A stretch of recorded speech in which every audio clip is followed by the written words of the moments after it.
DEECET ద్వారా ఎవరైతే TTC are D.Ed courses ఎవరైతే చేద్దాం అనుకుంటున్నారో ఈ వీడియోలో మీకు టీచింగ్ యాప్టిట్యూడ్కి సంబంధించిన మార్క్స్ ఎన్ని ఉంటాయి అండ్ సిలబస్ ఏ విధంగా ఉంటుందో డిస్కస్ చేయడం జరుగుతుంది. And at the end of the video మీకు టైప్ ఆఫ్ క్వశ్చన్స్ ఏ విధంగా అడుగుతున్నారో అవి కూడా చెప్తానండి. సో దట్ ఎవరైతే ప్రిపరేషన్ అవుతున్నారో మీకు ఒక ఐడియా వస్తుంది.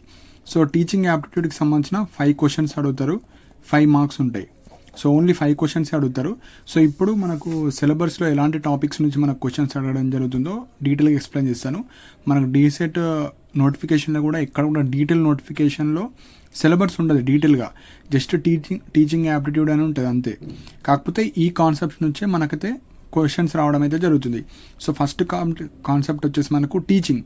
సో టీచింగ్కి సంబంధించిన టీచింగ్ కాన్సెప్ట్, టీచింగ్ ఆబ్జెక్టివ్స్ కావచ్చు, లెవెల్ ఆఫ్ టీచింగ్, అందులో మనకు memory, understanding and reflective, characteristics and basic requirements టీచింగ్కి సంబంధించినవి, ఇది అందులో ఇంక్లూడ్ అవుతుంది ఫస్ట్ టాపిక్.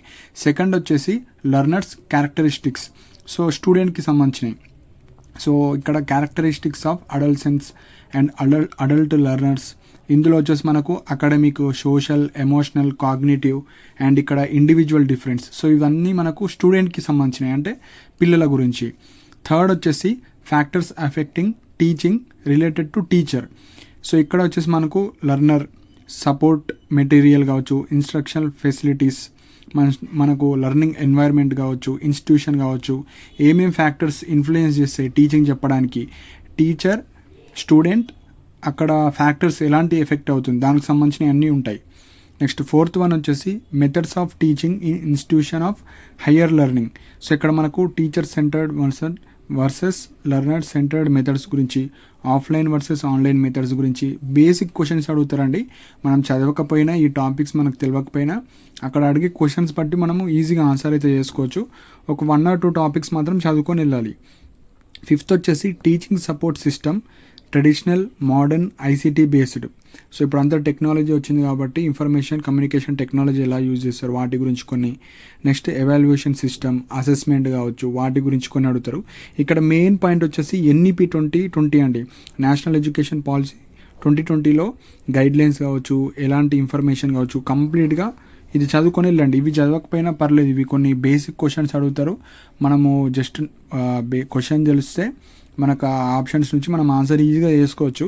కాకపోతే ఎన్ఈపి 2020 నుంచి పక్క 1 or 2 క్వశ్చన్స్ అడుగుతారు పక్క. ఇది చదివితేనే మనకి 1 or 2 మార్క్స్ వస్తాయి. సో ఇవి మనం బేసిక్ క్వశ్చన్స్ అడుగుతారు. నార్మల్గా ప్రిపరేషన్ అవ్వకుండా 3-4 మార్క్స్ అయితే వస్తాయి. ఎన్ఈపి 2020 చదివితే మీకు 5కి 5 వచ్చేస్తాయి. సో ఇప్పుడు 2024లో కొన్ని బేసిక్ క్వశ్చన్స్ అడిగారు. సో అవి మీకు చూస్తే అర్థమవుతుంది ఎలాంటి టైప్ ఆఫ్ క్వశ్చన్స్ అడుగుతారు అని. ఫస్ట్ క్వశ్చన్ వచ్చేసి ఇవి అన్ని ప్రీవియస్ ఇయర్స్ క్వశ్చన్స్ అండి. ఒక 3-4 చెప్తాను సో దట్ మీకు ఒక ఐడియా వస్తుంది. For your students as a teacher you prefer to be like. So మీ స్టూడెంట్స్కి మీరు ఒక టీచర్ అయ్యారు. సో టీచర్ ఏ విధంగా అవ్వాలనుకుంటున్నారు? ఏ ఫెసిలిటేటర్ కావచ్చు, డిసిప్లినరీయన్ కావచ్చు, అండ్ అథారిటీ కావచ్చు, అండ్ ఇన్స్ట్రక్టర్ కావచ్చు. సో మీరు టీచర్ అయినప్పుడు కొన్ని ఆప్షన్స్ ఇస్తారు. ఇలాంటి క్వశ్చన్సే మనకు అడుగుతారు. సో బేసిక్గా మీరు చూసి ఆన్సర్ అయితే చేసుకోవచ్చు. ఒక ఫెసిలిటేటర్గా మనం అవుతాం. సో ఆ విధంగా. సెకండ్ వచ్చేసి one of the following qualities of a teacher will have positive impact on students development. So ఇక్కడ ఆప్షన్స్ వచ్చేసి impatience, rigidity, prejudice and confidence. So కాన్ఫిడెంట్గా ఉండాలి. సో ఆ విధంగా మనము ఇట్లాంటి బేసిక్ క్వశ్చన్స్ అడుగుతారు according to NEP 2020. So NEP 2020 నుంచి పక్కా క్వశ్చన్ వస్తుంది. సో కంప్లీట్గా మీరు చదువుకోవాలి. NEP 2020 foundational literacy and numeracy FLN is to be achieved by each student by. So మనకు nursery, UKG, LKG to 1st to 2nd ఒక విధంగా, 3rd, 4th, 5th ఒక విధంగా, 6th, 7th, 8th, 9th, 10th intermediate ఒక విధంగా. ఆ rules and regulations కావచ్చు NEP 2020 గురించి మొత్తం మీరు చదువుకుంటే సరిపోతుంది.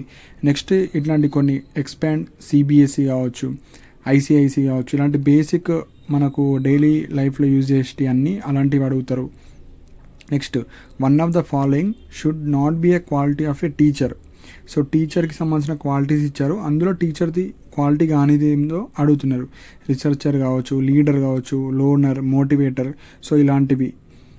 నెక్స్ట్ 6th వచ్చేసి NEET UG national eligibility test entrance test conducted by ఎవరు కండక్ట్ చేస్తారు? సో ఆల్ ఇండియా మెడికల్ కౌన్సిలా, నేషనల్ టెస్టింగ్ ఏజెన్సీయా, సిబిఎస్ఈయా, యూజీసీయా? సో మనకు ఎన్టీఏ అనేది ఒకటి ఉంటుంది, నేషనల్ టెస్టింగ్ ఏజెన్సీ. అది మనకు నీట్ ఎగ్జామ్, ఐఐటి జేఈ కావచ్చు, మెయిన్స్ కావచ్చు, సో ఇంటర్మీడియట్కి సంబంధించిన ఎగ్జామ్స్ ఈ ఎన్టీఏ వాళ్ళు కండక్ట్ చేయడం జరుగుతుంది. సో ఇలాంటివి మనకు బేసిక్ క్వశ్చన్స్ అడుగుతారు. కాకపోతే ఎన్ఈపి 2022 కొద్దిగా ఇంపార్టెంట్ అండి. ఇందులో 1 or 2 క్వశ్చన్స్ ఇందులో నుంచి వస్తాయి. బేసిక్ తర్వాత ఇందులో నుంచి మీకు బేసిక్స్ వస్తాయి. అంటే బేసిక్ టీచర్, మెయిన్గా ఇక్కడ టీచర్, స్టూడెంట్ అండ్ వీళ్ళు మెయిన్గా మనకు స్కూల్లో ఉంటారు. అంటే ఎన్వైర్న్మెంట్, టీచింగ్ ఎన్వైర్న్మెంట్లో ఈ 3 పాయింట్స్ నుంచి మనకు క్వశ్చన్స్ అయితే అడగడం జరుగుతుంది. సో ఇవి ఇంపార్టెంట్ పాయింట్స్ అండి. సో మీకు ఏమైనా డౌట్స్ ఉంటే మీరు కింద కమెంట్ సెక్షన్ మెన్షన్ చేయండి. అండ్ ఇలాంటి అప్డేట్స్ కోసం మన ఛానల్ని సబ్స్క్రైబ్ చేసుకోండి. And thank you for watching my video.